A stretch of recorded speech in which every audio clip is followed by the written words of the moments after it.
La gloire est l'expression de Dieu dans sa nature essentielle, de justice, de sainteté, sans mélange.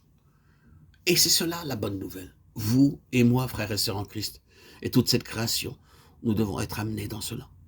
Si bien que la terre sera remplie de la gloire de Dieu. Ce n'est pas juste un rayonnement, une gloire phosphorescente, mais la gloire d'une nature dans laquelle rien n'est contestable, sans mal ni péché, pas de ténèbres. C'est l'espérance de cet évangile. C'est cela l'évangile de votre salut. C'est à cette espérance que se référait l'apôtre quand il a vu tout cela au cours de sa croissance spirituelle. Il parle de cela à la fin, depuis sa prison. Christ en vous, l'espérance de la gloire. Colossiens 1, 27. Nous sommes introduits dans une telle immensité que nous ne savons réellement pas quoi faire avec tout cela.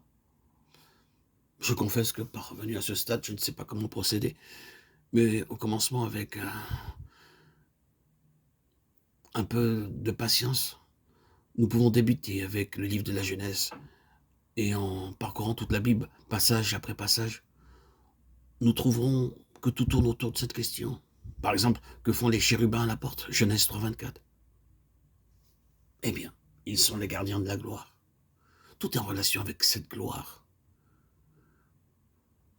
Le Fils de Dieu a été manifesté et il est la vraie lumière qui brille dans l'obscurité. Jean 1, 5, 9. Le message qu'il introduit est restitué par l'apôtre Jean de cette manière. Dieu est lumière et en lui il n'y a aucune obscurité. 1 Jean 1, 5. Le Fils est venu à la fois pour manifester et déclarer que Dieu est incontesté dans sa parfaite sainteté, dans sa nature même et dans son être. C'est ce que Dieu est, et nous sommes appelés à sa gloire éternelle. C'est quelque chose de presque trop grand pour le croire, n'est-ce pas?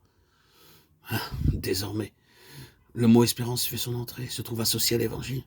Si du moins vous demeurez fondé, inébranlable dans la foi sans vous détourner de l'espérance de l'évangile que vous avez entendu, qui a été prêché à toute créature sous le ciel, et dont moi, Paul, j'ai été fait ministre, Colossiens 1, 23. Nous sommes aussi engendrés pour une espérance vivante par la résurrection de Jésus-Christ d'entre les morts, 1 Pierre 1, 3. Nous pourrions continuer et faire un florilège de tous ces passages, parce que de telles paroles dans l'Évangile ne suggèrent pas pour nous une grandiose perspective. C'est la perspective de la gloire, et la gloire, c'est le caractère de ce qui est éprouvé par l'épreuve.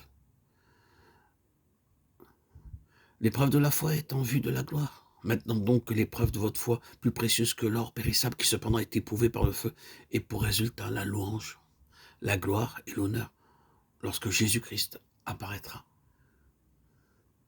1 Pierre 1, 7.